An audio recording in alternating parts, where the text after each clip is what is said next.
Coming up next on the Jeff Crilley Show, we'll be talking all things tequila with representatives of the North Texas Tequila Club. Their story just ahead.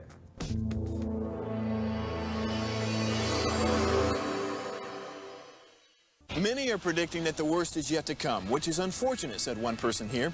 Until now, they've enjoyed the reputation of being the nation's icebox. Watched a burglar in his home this morning by webcam. As a journalist of over 25 years, stories are what make my world turn. Reporting live from the Dallas newsroom tonight, Jeff Crilley, Fox 4 News. But in 2008, I took the jump from my familiar life and started a PR firm from my home. We're talking about anyone with a camcorder like the one I'm using becomes a television network. We started slowly growing the company, and we now have over 100 clients, and we've branched into the world of live digital broadcasting. I now own 8 different TV studios and have a huge team, and the stories that I now get to share are sometimes the most important of my life.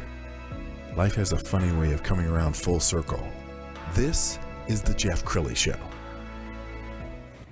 Well, I can't tell you how excited I am for this next show. It's very self-indulgent of me because I'm a tequila guy. I've been on a tequila diet, so to speak, for the last several years, and I swear by it. I think it's the agave plant. If you Google it, tequila diet, you can actually lose weight on the tequila diet. It's a thing. To talk about that today, representatives of the North Texas Tequila Club. Guys, thanks for coming on the show. Thank you for having us. Thank you. All right. Fernando, let's start with you. Tell us about the North Texas Tequila Club. How did it get started?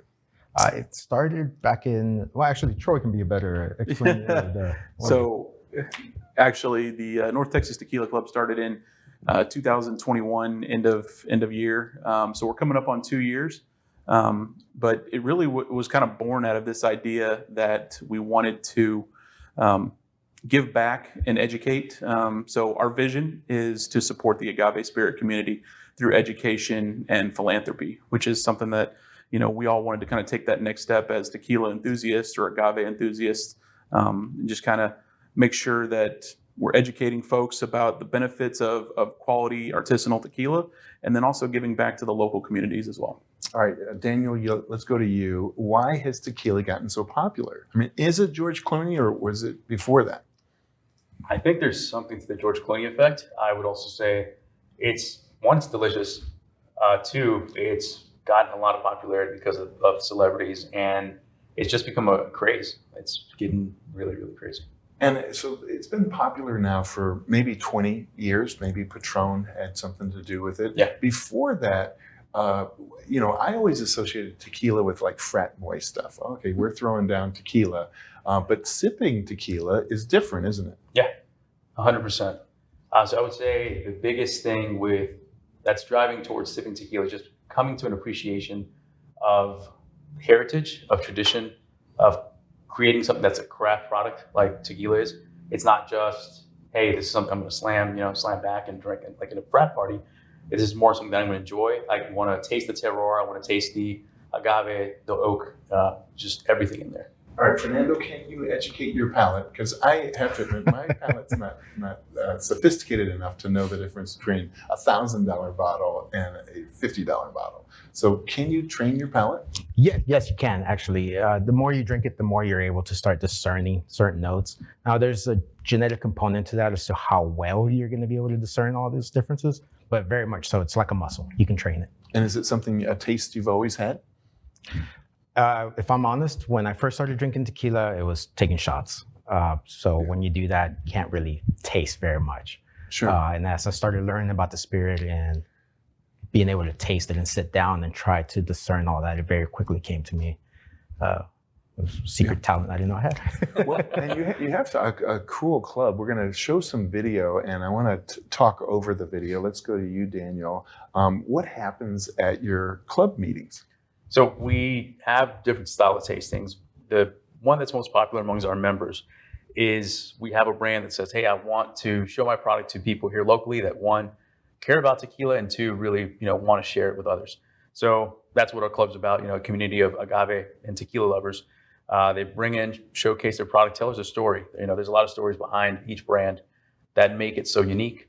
And on top of that, they actually sampling their Blanco, their Reposado, y Añejo, tasting everything from start to finish, so you can actually appreciate the time and talent that it takes to create these things. And Troy, how many members do you have now?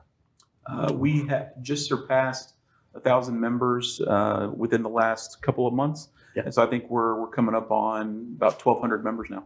Now, is there a hazing process?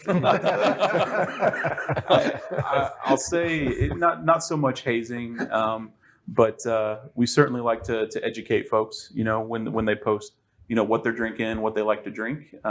You know, we always encourage them to drink what they want, but there's also going to be some education, so that way you know what goes into what you're drinking, and so you can have a finer appreciation for it.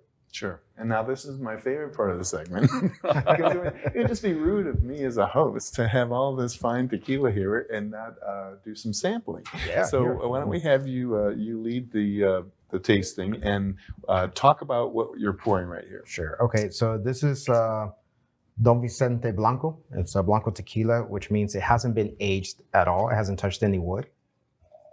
So this is probably the cleanest form of a tequila you can have. All right. Now, what should I be noticing?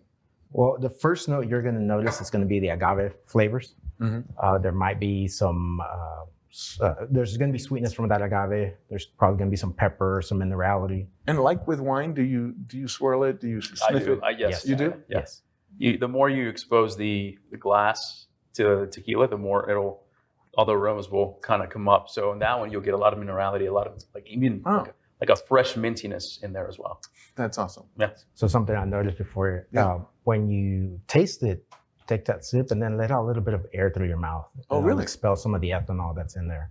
Allow those flavors to come back to your mouth. And now you swallow and then let out a little bit of air. I am learning how to officially drink tequila. This is awesome. Okay, what's the next one? Okay. The next one is a classic brand called Siete Leguas, and this is a reposado. So this is a Blanco that has been rested in oak barrels. Mm-hmm. So it has just a little color to it. Yes. Yep. So reposado has to be at least 2 months in oak. Okay. And I believe Siete Leguas spends 6 months. Wow. Yep. The timing, it changes because they try to go for flavor, not necessarily time. Right. So it can vary quite a bit. And that is good. Yeah. Yeah, I mean, do you find that the more expensive it is, the better tasting it is, or is it not all? I mean, have you tasted a $20 tequila that tastes as good as a? You know, it's surprising. A lot of times, the price shouldn't dictate the quality of tequila or the flavor in your tequila. At some point, if it becomes too expensive, it's kind of a red flag.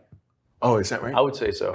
If it becomes too expensive, there's a red flag behind it. I would say that's because it might be tied to marketing dollars, or it might be just be an exclusive bottle that's not so easy to find, right? Sure. But good tequila doesn't have to be expensive. I would say you can find amazing world-class tequila for $50 to $70. Okay. And the final one. The final one. This is that one an made a añejo. sound when you. Yeah, I love that sound. That's my favorite sound. That costs extra for the sound effects. So this is a Blanco tequila that is aged in barrels for a minimum of a year up to 3 years. Oh wow. So you'll notice that it's going to have more of the barrel notes. And is there a certain age? I mean, can tequila like a wine last for years? Unsealed, yes. Yeah. Once it's opened, if you leave them like this, there is evaporation that does happen, and it will mute the flavors.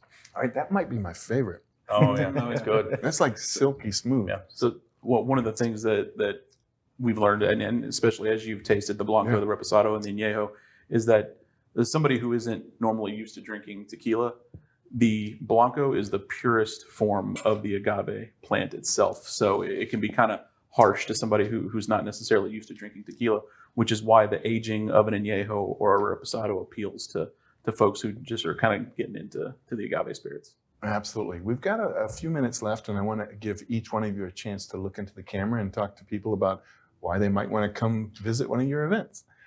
Fernando, you want to start? Sure. Well, I think one of the best aspects of being part of our club is being able to come to these events that are usually free and be able to taste an entire lineup of a tequila that is usually kind of hard to do if you're out at a bar. Sometimes they don't have the entire lineup. And then meeting all the members, it's such a welcoming group of people. Yeah, you really become a family, don't you? Yeah. I would say the most important aspect for me is the community. I've had a chance to meet guys like Fernando, like Troy, and our other members who have become, quick friends. We have a shared passion, and it really does become somewhat like a second family. It's a lot of fun. You get to taste great tequila, have a good time, and learn a lot. I've learned a lot just being around these guys. Outstanding. Okay, Troy, we'll give you the final word.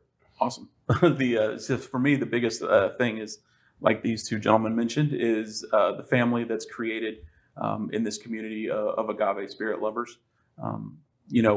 Our biggest piece too that drives what I do for the club is philanthropy and being able to give back. Multiple times over even just 2 years, giving back to the jimadores who harvest the agave down in Mexico, to a foster home in Jalisco, Mexico. So being able to give back and know that we're making a real difference as a club, just as a community of people who enjoy a spirit, is something that continues to drive me forward and why I think people should look to join our club.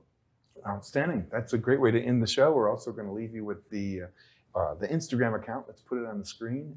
Guys, thank you so much for coming on the show. No, thank you. Thank you. Thank you, Jeff. You bet. That's it for now. We'll see you next time.